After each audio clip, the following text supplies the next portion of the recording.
Most people believe that progress comes from doing more. More sets, more exercises, more time in the gym.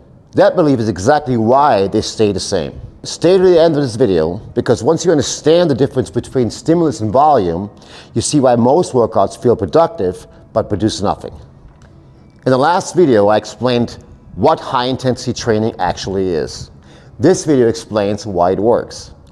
If you ever trained consistently but never really changed, this is the missing piece. To understand this, you need to separate two things most people confuse: stimulus and volume. Let me show you what this actually looks like. Alright, I use as a demonstration for you guys today the pullover, which is working your latissimus muscle primarily. In this case, I'm adjusting my seat properly so the dots align with my shoulder joint. That way I'm in complete sync with the machine and I work in harmony with the machine. So it's very important you adjust your seat properly. Use the foot pedal. Of course, adjust the weight. I already prior did a warm-up set for this, so this is going to be my actual high-intensity set. Push the foot pedal down and I position my elbows right on the pad while I'm holding on to the bars. Now here, important to say is that I'm not gripping the bars heavy and you know, I don't fully grip the bars with a lot of force. I let the elbows drive the weight. When I mean drive, I mean pushing the weight down with the elbows, engaging latissimus muscle. Now this is the first repetition. My goal is to go anywhere between 6 to 12 repetitions here, and you see me moving extremely slow. Much slower than the average bodybuilder would train. So this is a very slow, controlled set. A set that is taken to absolute muscular failure. When I mean muscular failure, at one point here towards the end, I will no longer be able to move that weight at the same speed, at the same cadence. I don't call failure training when you start cheating the weight up and down, when you start throwing the weight up and down. That will only lead to injury, okay? I make sure that I go through a full range of movement, as you can tell. I try to keep my face and my neck relaxed. I keep breathing. I don't hold my breath. I get sure that that bar is absolutely hitting me on the bottom.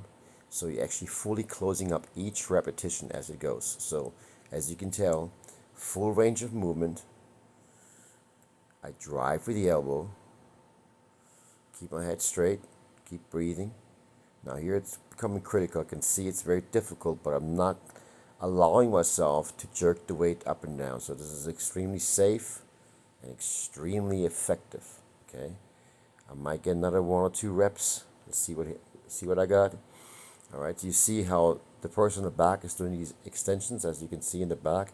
Someone is just doing an extension with super fast. We're not doing this with high intensity training. We're going super controlled, zero momentum, to the point of muscular failure.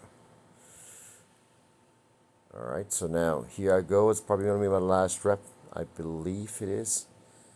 And at this point you're really struggling. It's really difficult.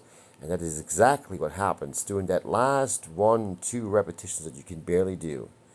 So the body actually sets the growth stimulus into motion. Once you've done that, there's no second set. This is it. There's one set, and that is it. All right, I can get another one. I know I can. See?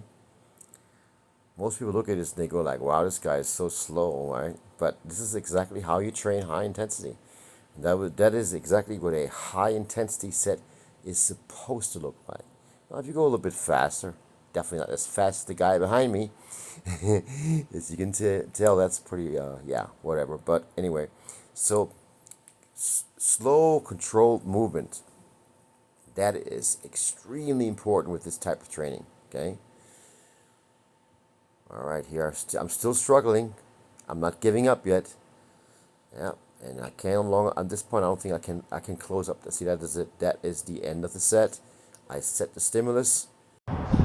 Here's the trade-off most people don't want to make. If the stimulus is not strong enough, no amount of volume will save you. When the stimulus is real, volume becomes unnecessary. Less work, more demand. That's the entire philosophy of high intensity training. The next video, I walk you through a beginner full HIIT workout and show you exactly how to apply this in practice. Subscribe if you train with purpose. If you want the full system, go to highintensitycoach.com. This is going to change. Get ready for the high intensity revolution.